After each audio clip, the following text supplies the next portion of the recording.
गुज्जर के साथ हैं और अलग अलग विषयों पर उनसे बात कर रहे हैं। सीधा रुख करेंगे। मनीष जी, आप वहाँ पर हैं और हम चाहते हैं कि तमाम वो विषय आज जो प्रदेश के सामने है, ख़ासतौर पर क्योंकि शिक्षा मंत्री हैं और उनसे निश्चित तौर पर शिक्षा को लेकर और आने वाले समय में 12वीं की परीक्षाओं को लेकर भी हम जानना चाहेंगे। दूसरा, किसान आंदोलन को लेकर भी हम चाहेंगे कि आप उनसे सवाल पूछें। मनीष जी। जी देखिए, आज अगर बात करें तो जहाँ पे सीबीएसई बोर्ड की परीक्षा को लेकर सरकार की जो है वो आज मीटिंग की है।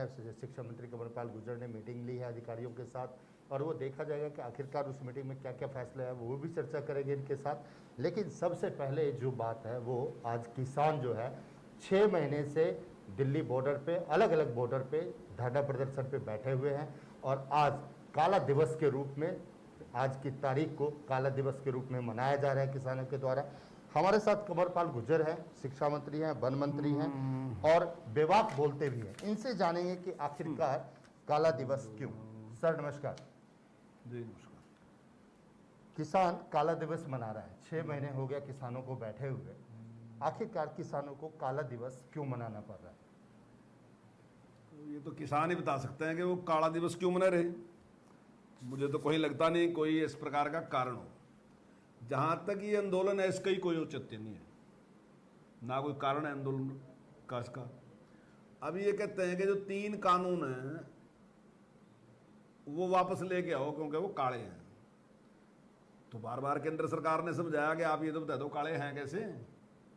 इसमें किसान का नुकसान कहाँ है? कोई नुकसान है ही नहीं किसान का। लाभ ही लाभ है। तीनों कानून ऐसे हैं जिनमें लाभ ही लाभ है।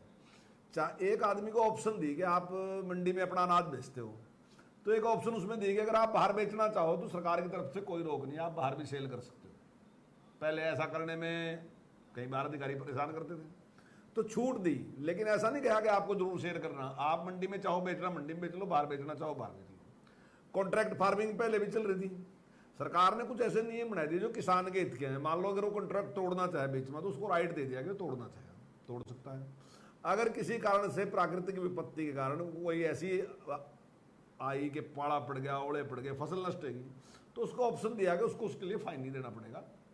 वो अगर उसकी पेमेंट लेट होगी तो उसको ब्याज की सहित देनी पड़ेगी। ऐसे बहुत से लाभकारी कानून जो थे वो कॉन्ट्रैक्ट फार्मिंग बना दिए।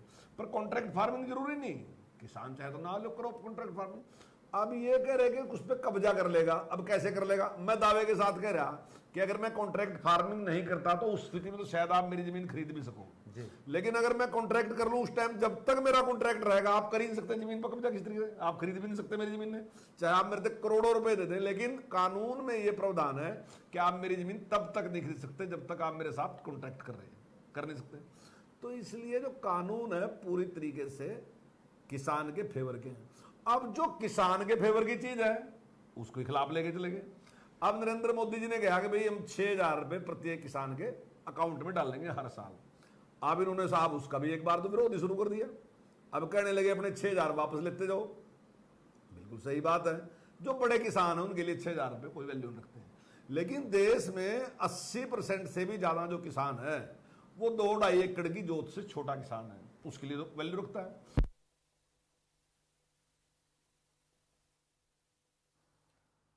तो शिक्षा मंत्री कंवरपाल गुर्जर किसान आंदोलन को लेकर अपनी बात एक बार फिर से रख रहे हैं और बता रहे हैं कि किस तरीके से किसान विरोधी जो कानून इनको बताया जा रहा है वो दरअसल किसान विरोधी नहीं बल्कि किसानों के हित के हैं और इसमें तो किसानों का लाभ ही लाभ है। और जिस तरीके की परिस्थितियां बनी हुई हैं उन परिस्थितियों के बीच अगर किसान ये आंदोलन कर रहे हैं तो वो छोटे किसानों के लिए नहीं, वो बड़े किसानों के लिए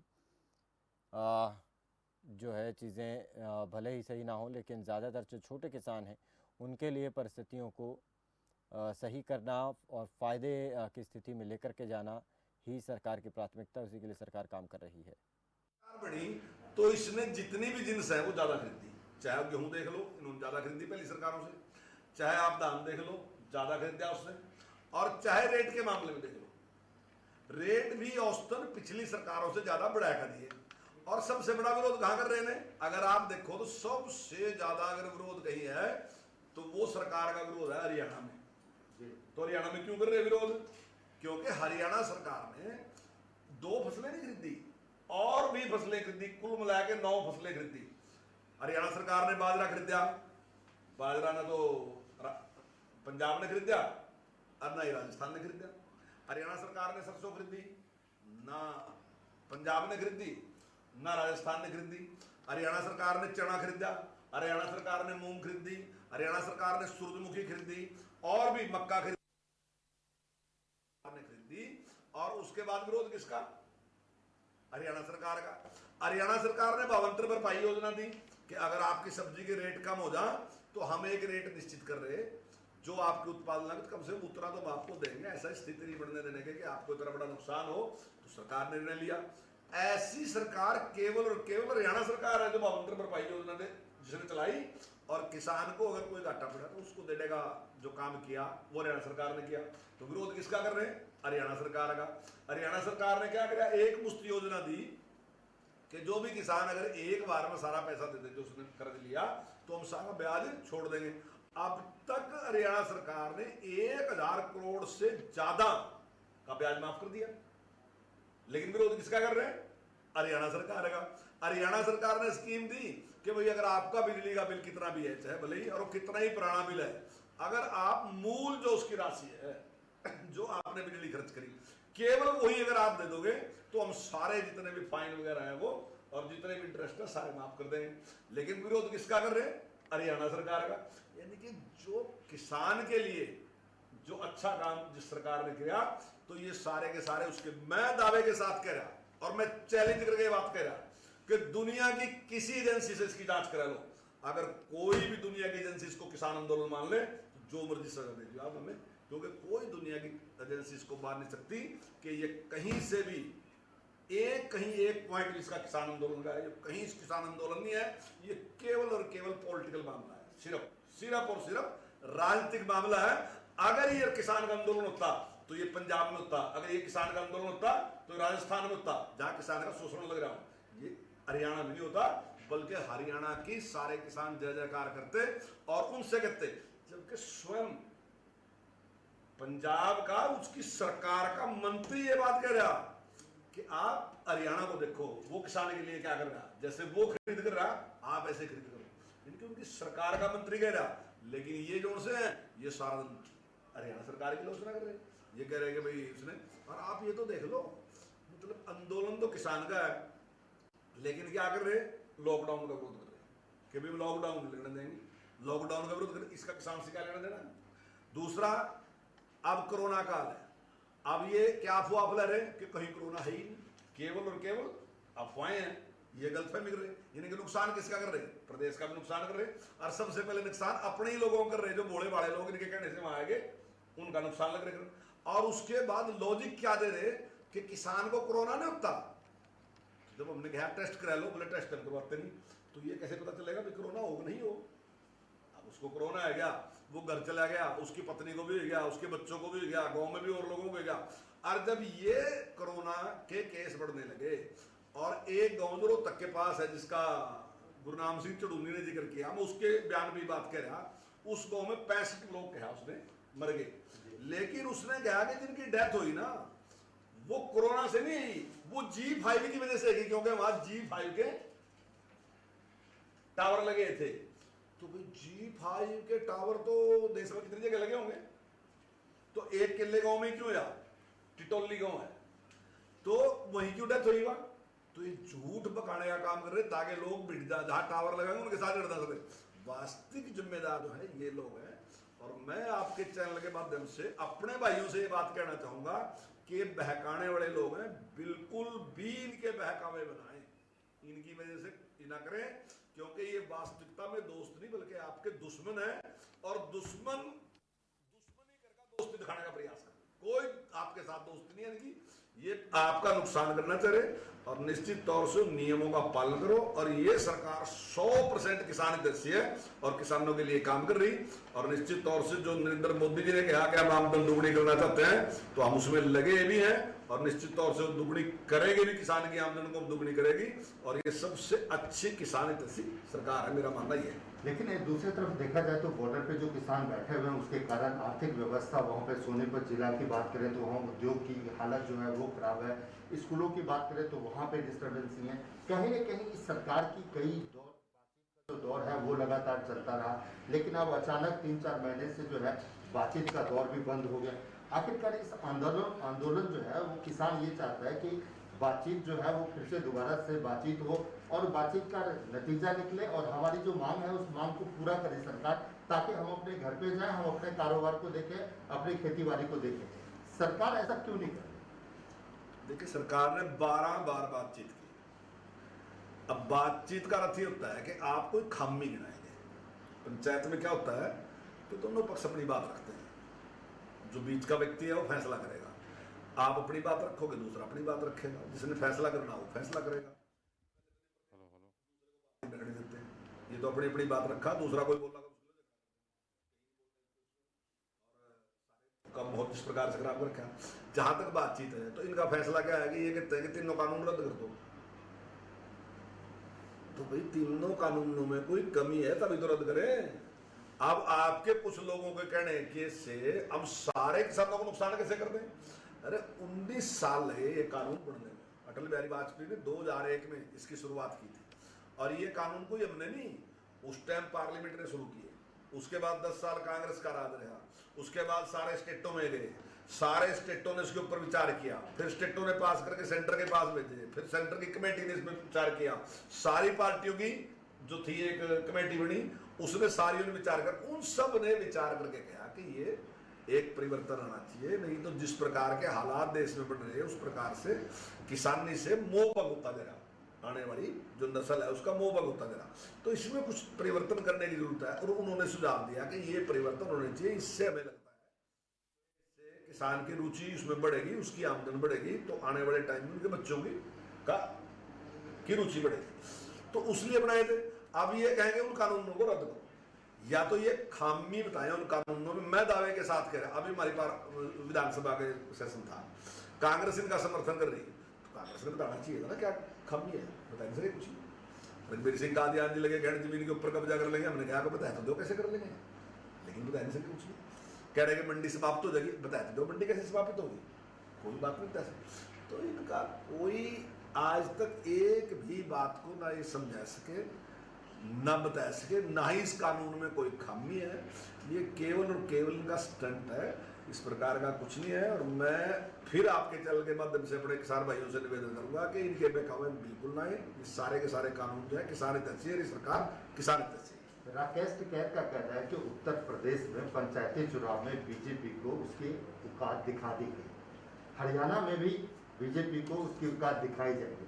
क्या कह रहे हैं आपको कि कहीं ना कहीं ये किसान आंदोलन राजनीतिकरण तो नहीं हो रहा? मैं बिल्कुल सहमत हूँ राकेश टिकैत जी की। बहुत अच्छी बात कही राकेश टिकैत जी ने, क्योंकि जनता जो है यही मालिक है।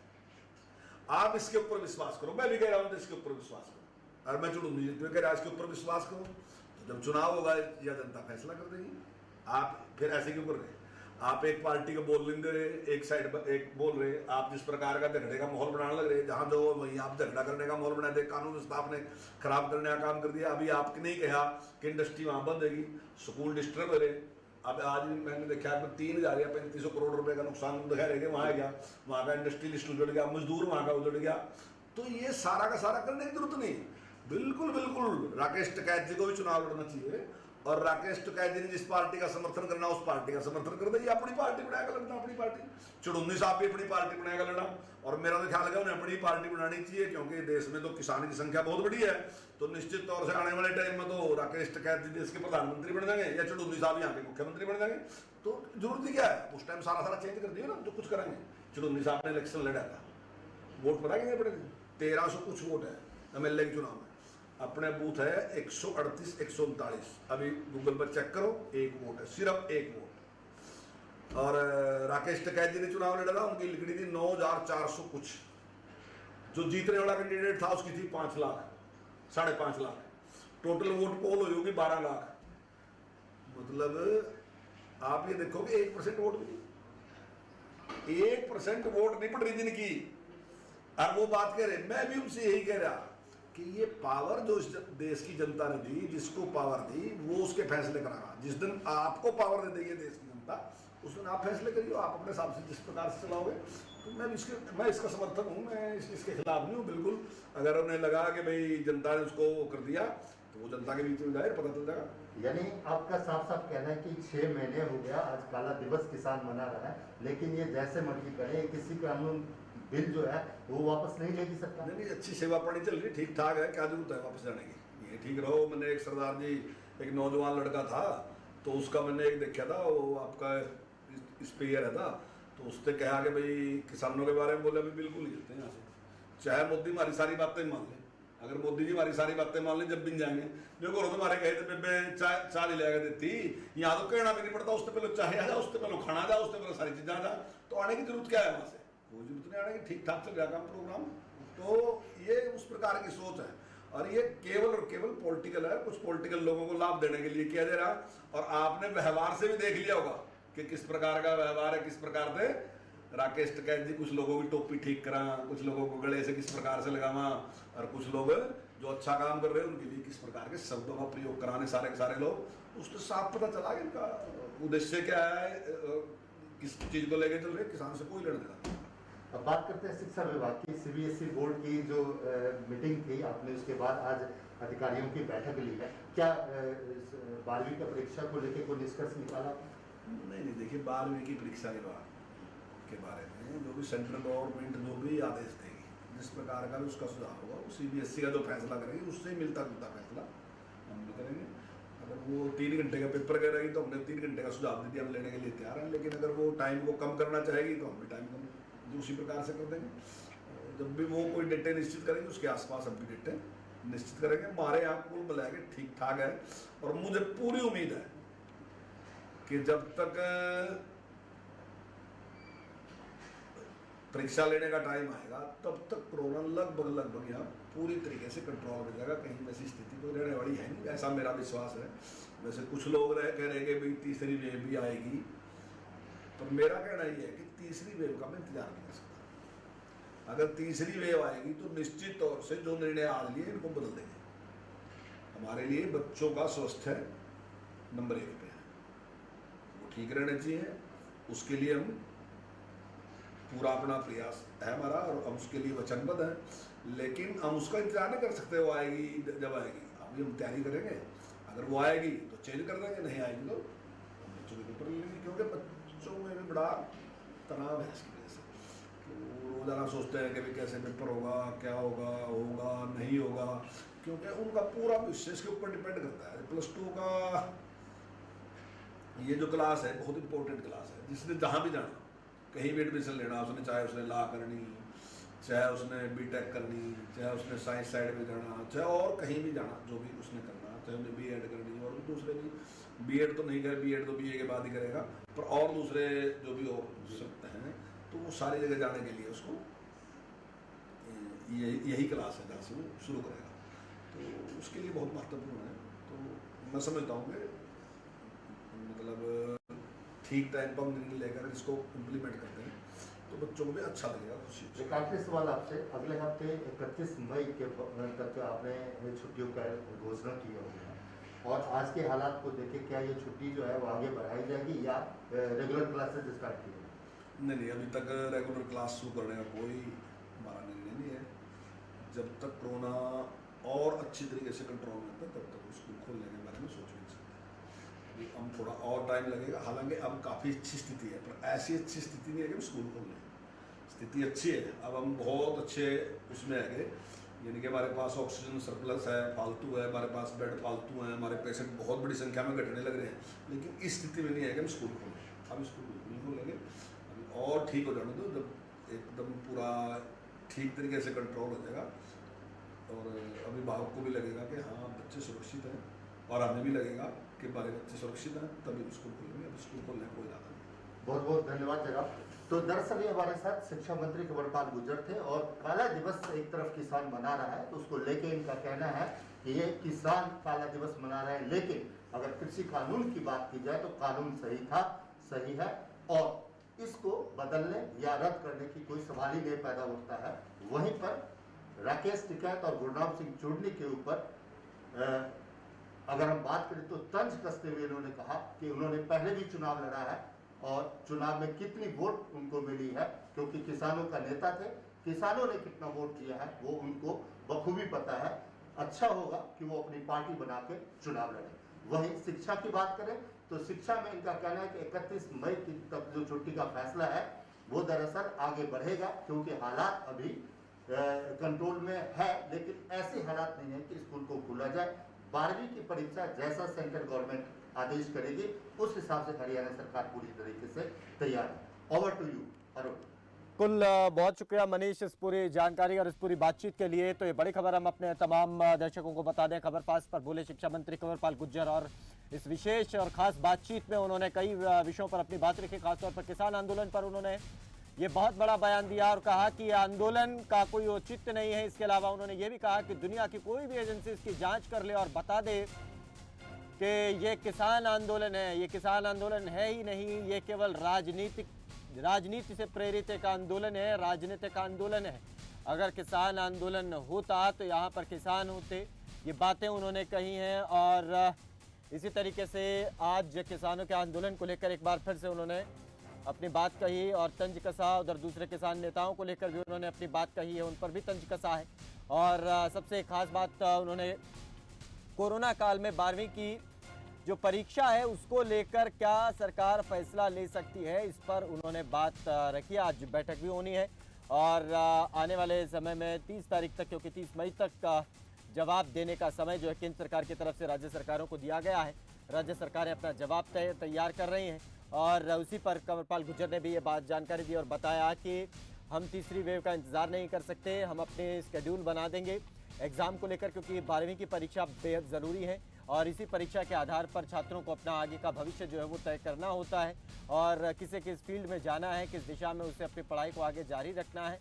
इन तमाम विषयों को लेकर छात्र जो है 12वीं के नंबर के आधार पर और इसी परीक्षा के आधार पर अपना फैसला करते हैं। तो इसीलिए हम अब तीसरी लहर का इंतज़ार नहीं कर सकते। अगर तीसरी लहर आती है, ऐसी कोई परिस्थिति बनती है तो हम अपना स्केड्यूल चेंज कर देंगे और नहीं तो हम अपने एग्ज़ाम जो हैं बच्चों के वो ले लेंगे, क्योंकि छात्र भी अब काफ़ी परेशान हो गए हैं और इसी परेशानी के समय में अब छात्रों के सामने भी काफ़ी दिक्कतें आन खड़ी हुई हैं, वो भी कहीं ना कहीं मेंटल स्ट्रेस से गुजर रहे हैं। तो तमाम विषयों पर आज शिक्षा मंत्री कंवरपाल गुर्जर ने अपनी बात रखी, बड़े बेबाकी के साथ उन्होंने बात कही और सबसे महत्वपूर्ण बात ये बयान उन्होंने दिया कि ये किसान आंदोलन नहीं है, ये राजनीति से प्रेरित आंदोलन है, दुनिया की कोई भी एजेंसी इसकी जांच कर सकती है। ये बात शिक्षा मंत्री और वन मंत्री कंवरपाल गुर्जर ने एक बार फिर से दोहराई। चलिए इसी के साथ इस बुलेटिन में फिलहाल इतना ही, दीजिए इजाजत, नमस्कार।